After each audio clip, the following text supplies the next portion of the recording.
आज किसी नए फुटबॉल फैन को या नए फुटबॉलर को ये बताओ कि इंडिया ओलंपिक्स में फोर्थ आया था। इंडिया ने एशियन गेम्स में गोल्ड मेडल जीते, वो भी एक नहीं दो बार। एक टाइम पर इंडिया एशिया की टॉप टीम्स में से एक हुआ करती थी। तो कोई शायद ही विश्वास करेगा, पर इंडिया को सिर्फ ये विश्वास नहीं बल्कि रियल अचीवमेंट्स दिलाई थी सैयद अब्दुल रहीम ने, इंडिया के ग्रेटेस्ट एवर कोच, जिनके ऑरा को आज तक कोई टच करना तो दूर की बात है, कोई उनके जैसा सोच भी नहीं पाया। तो नमस्कार, कैसे आप लोग। और आज हम बात करने वाले हैं the architect of Indian football, यानी कि हमारे लेजेंडरी कोच सैयद अब्दुल रहीम के बारे में और उनकी लाइफ के बारे में, या उनके अचीवमेंट्स तो आपको पता ही है। So we will not talk about that, but today in this video we will talk about how did he do that, because he was not a great player, not even elite player. वो सिर्फ एक amateur player थे और football coaching के नाम पे ही just had diploma in physical education. और उस टाइम पे ऐसा माना जाता था कि जो जितना बड़ा प्लेयर है वही उतना अच्छा कोच बन सकता है। तो दिमाग में सवाल यही आता है कि इतने नॉर्मल क्वालिफिकेशन के साथ या इतने कम प्लेइंग एक्सपीरियंस के साथ सैयद अब्दुल रहीम इंडिया के ग्रेटेस्ट एवर कोच बने कैसे। और इसका जो राज है उनके दिमाग में छुपा हुआ था, जिसके बारे में हम आगे बात करने वाले हैं। और देखो, एक बात श्योर है कि इंडिया को अगला भूटिया या क्षेत्रीय तो मिल ही जाएगा, लेकिन अगला सैयद अब्दुल रहीम नहीं मिल पाएगा। तो चलिए बात करते हैं, how did he become such a great coach. तो पहला रीजन था, he was a student of the game. वो एक स्टूडेंट की तरह हर चीज को जानने के लिए, सीखने के लिए, समझने के लिए क्यूरियस रहते थे, चाहे वो विद इन फुटबॉल हो या outside of football. And he used to observe simple things in life, जिनका वो इंप्लीमेंट करते थे अपनी फुटबॉल टैक्टिक्स में, अपनी फुटबॉल ट्रेनिंग में। जिसकी एक स्टोरी भी है कि वो बंदरों के फनी मूवमेंट्स जो होते हैं उनको ऑब्जर्व करते थे और वहां तक से वो कुछ वैल्यूएबल इनपुट्स ले लेते थे, जिनको फिर वो अपनी ट्रेनिंग में प्लान्स बना के इंप्लीमेंट भी करके देख लेते थे कि ये क्या फुटबॉल में भी किया जा सकता है। और कहा जाता है कि उनका जो ब्रेन था वो कंप्यूटर के जैसे था, मतलब वो ओपोनेंट टीम को, प्लेयर्स को एनालाइज करके एकदम ब्रिलियंट स्ट्रेटेजीज बना लिया करते थे। जिसका एक एग्जांपल भी है कि 1962 एशियन गेम्स में जब हम ग्रुप स्टेज राउंड में साउथ कोरिया के अगेंस्ट खेलते हैं तो हम वहां पर 2-0 से हार जाते हैं, लेकिन हम बाकी अदर मैचेस में अच्छा खेलते हुए फाइनल में जगह बनाते हैं और फाइनल में हमारा मुकाबला फिर से साउथ कोरिया से ही होता है। लेकिन पिछली 2-0 की हार से सैयद अब्दुल रहीम पहले ही सीख चुके थे और उनको इस गेम के लिए एक नई स्ट्रेटेजी बनाना था। तो उन्होंने अपनी एक रिसर्च करी और उन्होंने रिसर्च में पाया कि उस टाइम पे इंडिया टीम में जो सेंटर बैक खेल रहे थे जर्नैल सिंह, वो अपनी कॉलेज टीम के लिए सेंटर फॉरवर्ड खेला करते थे। और फाइनल गेम के लिए उनकी जो स्ट्रेटेजी थी वो साउथ कोरिया ने भी नहीं सोची थी। उन्होंने एक सेंटर बैक जर्नैल सिंह को सेंटर फॉरवर्ड खिला दिया और पता है उसके बाद क्या हुआ? मैच में जर्नैल सिंह ने ही स्कोर किया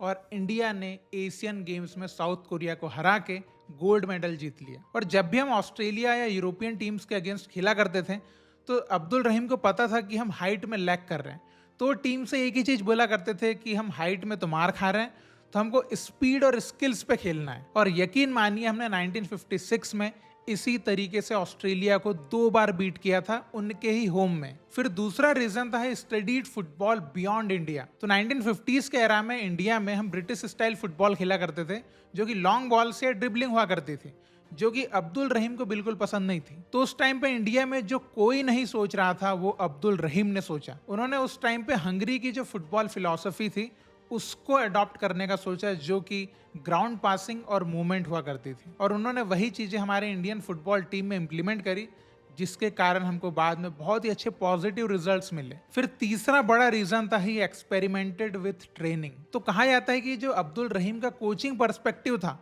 वो फिनोमिनल था। वो टीम को बेहतर करने के लिए अलग अलग तरह के एक्सपेरिमेंट्स किया करते थे। वो प्लेयर्स को नॉन ड्रिबलिंग गेम्स खिलाया करते थे ताकि पासिंग और मूवमेंट्स अच्छे हो सके। वो वीकर फुट गेम्स खिलाया करते थे ताकि प्लेयर्स अपने वीक फुट को डेवलप करने पे मजबूर हो जाए। और वो ट्रेडिशनल वे में प्लेयर्स को दौड़ाते नहीं थे, वो स्पेशल गेम्स खिलाते थे जिससे कि स्पीड, स्टैमिना, रिफ्लेक्सेस और टेक्निक्स इंप्रूव हो सके। और वो स्पेसिफिक टेक्टिकल प्रॉब्लम्स को अच्छा करने के लिए गेम्स डिजाइन करते थे ताकि प्लेयर्स इजीली उन चीजों को समझ पाए। और फ्री किक ट्रेनिंग के लिए भी उनकी अपनी खुद की टेक्निक्स थी। वो अलग अलग जगहों पे बॉल को रखते थे और फिर वो प्लेयर्स को कहते थे कि पहले आप इन स्टेप मारो, अब आप इन स्विंगर मारो, अब आप आउट स्विंगर मारो। और इस तरीके से वो प्लेयर्स की जो फ्री किक टेक्निक्स थी उसको और बेहतर कर देते थे। तो इस तरीके से उनकी खुद की फुटबॉल लेबोरेटरी थी। और सोचिए 1955 में उन्होंने क्या कहा था, जो कि आज भी इंडिया नहीं कर पा रहा है। उन्होंने कहा था playing fields and stadiums are laboratory of the game,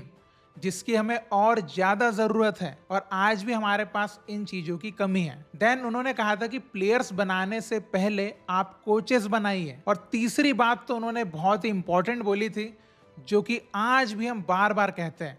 उन्होंने कहा था कि ऐसी स्कीम्स आना चाहिए जिनमें हमारे इंडिया के जो प्लेयर्स हैं हम उनको बाहर अब्रॉड ट्रेनिंग के लिए भेज पाएं। लेकिन सोचिए कि उनकी बातों को सीरियसली लिया ही नहीं गया। तब आपको ये तो समझ में आ गया कि अब्दुल रहीम का जो ऑब्जर्वेशन था वो कमाल का था, और यही उनके सक्सेस का चौथा रीजन भी है।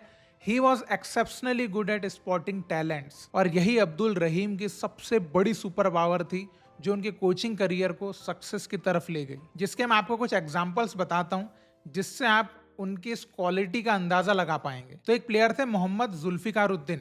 वो हैदराबाद में एक लोकल लीग प्लेयर थे और ऐसे वो मैच खेल रहे थे और अब्दुल रहीम ने उनको खेलते हुए देख लिया। तो वो जुल्फिकारुद्दीन के पास जाके ये बोलते हैं कि you can play for India and get ready for the Olympics. और ऐसे तुलसीदास बलराम प्लेयर थे, वो भी एक लोकल मैच में खेल रहे थे और अब्दुल रहीम ने उनको देखा और उनको देख के बोले कि संतोष ट्रॉफी की टीम की ट्रायल्स हैं उसमें आ जाओ, और वहां से वो उनको इंडिया टीम तक लेकर आए। अब आप थोड़ा सा पॉज लीजिए और खुद से सोचिए कि आप कहीं पे ऐसे एक लोकल मैच में खेल रहे हो, एक कोच आता है और आपको ये बोलता है कि अब तू इंडिया के लिए खेलेगा, और आप खेलते भी हो। फिर तो जितना प्लेयर खुद अपने आप को नहीं जानता था, अपनी क्वालिटीज को नहीं जानता था, सैयद अब्दुल रहीम उसको उससे ज्यादा जानते थे। क्योंकि अब्दुल रहीम का जो माइंडसेट था वो अलग ही लेवल का था। क्योंकि जब भी वो प्लेयर्स को देखते थे तो वो ये नहीं देखते थे कि how good is this player, वो ये देखा करते थे that how good can this player become. और उनकी जो यही अप्रोच है ना, वही वजह रही कि उनके जितने भी प्लेयर्स थे वो एकदम लेजेंडरी निकले,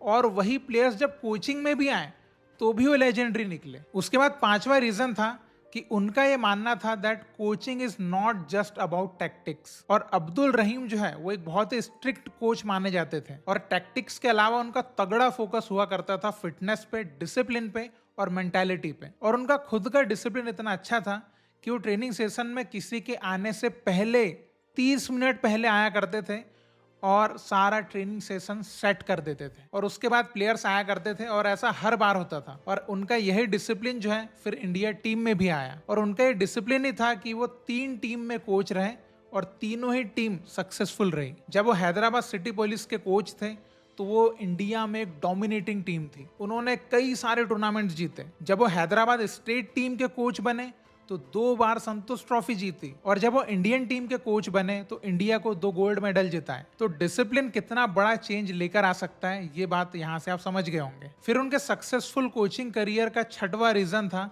ही had the courage to change Indian football. और जब मैं करेज वर्ड यूज कर रहा हूँ तो करेज यानी सैयद अब्दुल रहीम की ग्रेटेस्ट क्वालिटी यहाँ पर मैं आपको बता रहा हूँ। तो अब्दुल रहीम वो कोच थे जो अपनी गलतियों को एक्सेप्ट करते थे और चेंज करने की कोशिश करते थे। The way we are playing is wrong, let's try something different. और आप उनका एक करेज टीम में देख सकते थे। जहां पर इंडिया लॉन्ग बॉल्स और ड्रिबल वाला फुटबॉल खेल रहा था, उन्होंने फुटबॉल को चेंज किया।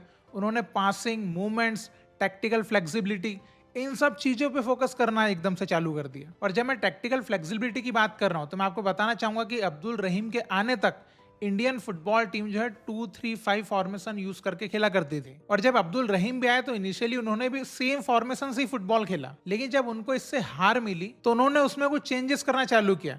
उन्होंने पहले 3-5 फॉर्मेशन यूज करी, और ऐसे ही ढेरों एक्सपेरिमेंट करने के बाद उन्होंने इंडियन फुटबॉल टीम को उस फॉर्मेशन में खिलाना चालू किया, जिसके बाद हमको रिजल्ट मिले, और वो फॉर्मेशन थी 4-4, जो कि फ्लेक्सिबल टू 4-4-2 भी है। तो वो नई चीजों को ट्राई करने से डरते बिल्कुल नहीं थे। वो जो करेज था ना उनके पास, वो बहुत स्ट्रांग था, और इसी की वजह से उन्होंने कई रिस्क लिए, और उन रिस्क की वजह से ही हमारे पास वो मेडल्स आ पाए। तो अगर मैं आपको अब्दुल रहीम के डेवलपमेंट फेजेस बताऊं, जिस तरीके से वो अच्छे रिजल्ट्स तक पहुंचे, तो वो ऑब्जर्वेशन से स्टार्ट होता है, then study, experimentation, talent identification, training, tactical innovations, and उसके बाद मिलता है रिजल्ट। अब मैं आपको अब्दुल रहीम के विजन और ऑब्जर्वेशन का एक कमाल बताने वाला हूं, जो कि अगर उस टाइम पे समझा जाता तो कुछ और बात हो सकती थी। तो 1963 में बिफोर हिज डेथ उन्होंने इंडियन फुटबॉल को फ्यूचर को लेके वार्न किया था। उन्होंने इतने साल पहले उस टाइम पे बोला था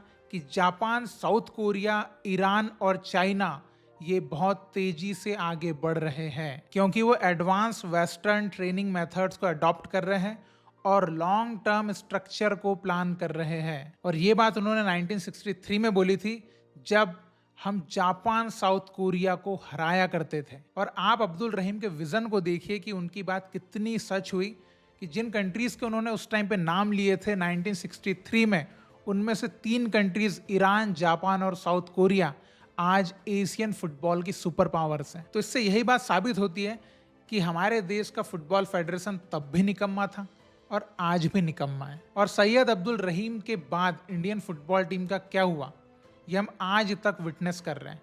तो यही थी सैयद अब्दुल रहीम की कहानी कि कैसे वो बने इंडिया के ग्रेटेस्ट एवर कोच, जिनके जैसा पता नहीं इंडिया को अगला कोच कब मिलेगा। तो आई होप कि आपको ये वीडियो अच्छा लगा होगा एंड आपके जो भी थॉट्स हैं आप कमेंट में लिख के जरूर बताइएगा। और आगे हम फिर मिलेंगे किसी अच्छे नए टॉपिक के साथ। तो आप अपना ख्याल रखिए। Bye bye.